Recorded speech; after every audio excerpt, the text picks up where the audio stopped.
It might have taken over 20 years, but Mario Party is finally online, baby. Okay, sure, Super Mario Party technically had online from day one, but only for a paltry 10 minigames, which isn't quite what anyone had in mind.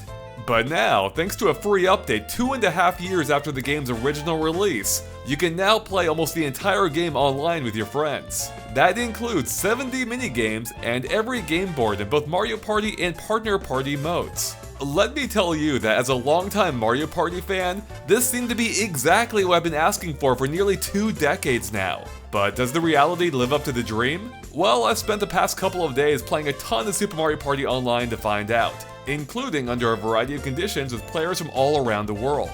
And I'm here to give my verdict in our re-review of Super Mario Party and its new online features. Okay, so after updating the game to 1.1.0, you'll quickly find that it's a no-frills, bare-bones update that only aims to do one thing: make Super Mario Party work online. You're not going to find any new modes, characters, or minigames. Online functionality is all you get. And thankfully, that one thing that it does surprisingly well, at least by Nintendo Online standards, even if it still features some annoyances that are uniquely Nintendo. On the upside, creating an online lobby couldn't be much simpler, and it even makes use of the Switch's seriously underutilized Play Invite feature to easily summon your friends. And it's actually a pretty great feature, who would have guessed? Unfortunately, these lobbies are for friends only, as there isn't any matchmaking or searchable public rooms. Now, you can create a password-protected lobby which lets anyone join as long as they know the code, which does provide a workaround to meeting up with people who aren't on your friend list as long as you have some way of sharing the code with them, such as on Twitter or Discord. Or you can try punching in random numbers and hope you get lucky. Furthermore, up to 2 people can play on a single console, but annoyingly, you're limited to 2 consoles max in this mode. Meaning that, while 2 couples could play online against each other, 1 couple isn't able to play against 2 of their solo friends. And while I'm sure there's some kind of technical reason for this, it's confusing and baffling as a player. In any case, if you find yourself short on human players, computer opponents will be added to fill the gap. So don't worry about having a full 4 human players, even if that is generally the best way to play. Now, one thing that I love about the online mode is that once you're in a lobby, it's super easy to hop between game modes, whether it's playing minigames in free play or swapping over to the board-based gameplay of Mario Party or Partner Party, relieving the need to exit and make a new lobby as in some other online Nintendo games. Although there is no way to pause or quit a game that's currently in progress, whether it be a minigame or board game. Of course, there's always my way. Anyways, none of this matters if the actual online infrastructure doesn't work well. And it's with that in mind that I tested the online for several hours, with multiple people from all over the world. And I'm elated to report that the online is nearly flawless most of the time.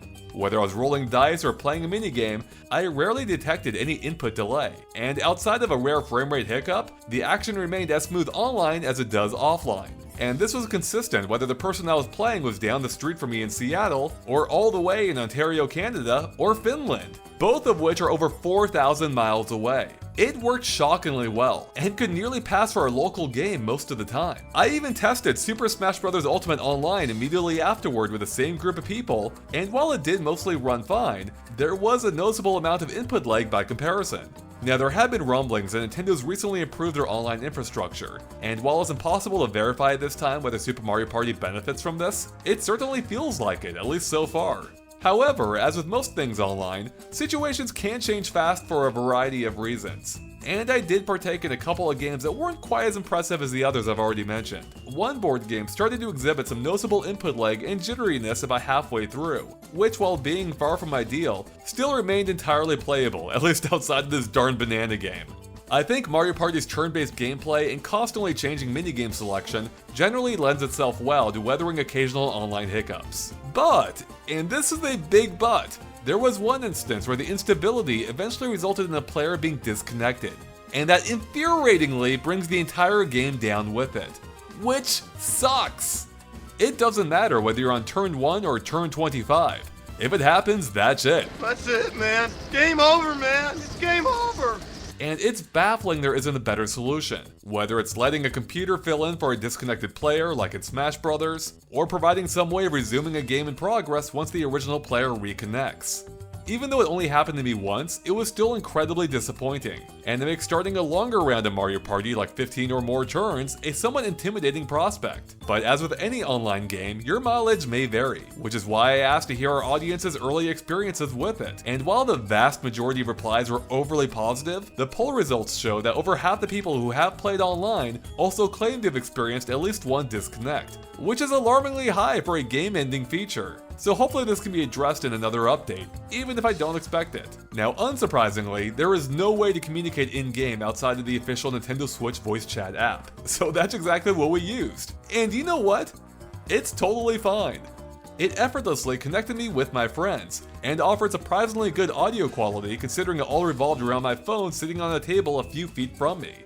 Just make sure that everyone activates the voice chat before starting the game, as there's no way to join in beyond that point.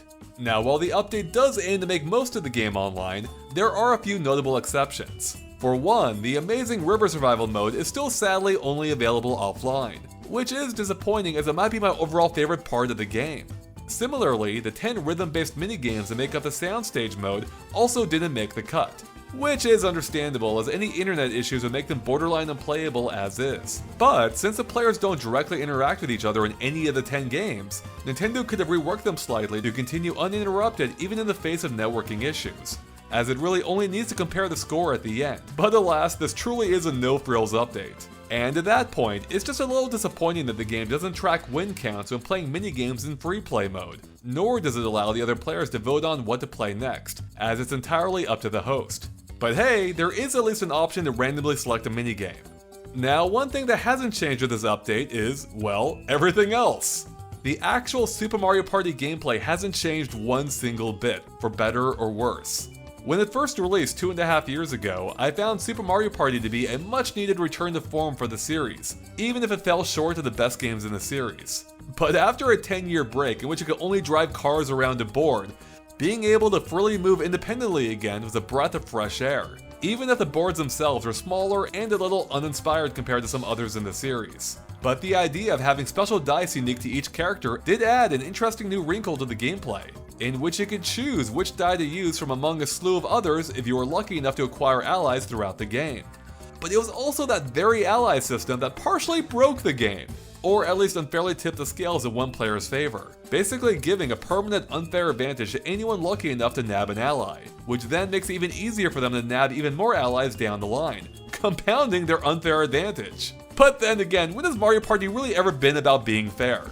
Point is, Super Mario Party already had a decent, if not quite faultless foundation, but being restricted to offline play definitely limited its appeal in an increasingly online age. As one of my friends jokingly put it, it only took an entire pandemic to make dreams come true. And that isn't far off the mark. Adding online to Super Mario Party is a legitimate game changer, especially when it's already hard enough making time to meet up with other busy adults in this day and age, which is a problem compounded by a still ongoing pandemic. It's already brought a few friends of mine together that I haven't seen in well over a year now for some classic Mario Party action. And you know what? The game was a total blast online, even with the borderline unfair ally gimmick. And it's largely thanks to the online being shockingly simple and smooth by Nintendo standards, even if it is still a little light on the feature set. I ended up liking the entire package a lot, though its bare bones feature set and terrible handling of player disconnects hold it back from what could have otherwise been an even better experience. Still, for a free update that completely came out of nowhere that finally delivers on a 20-year-long dream, well, it's hard to be too upset.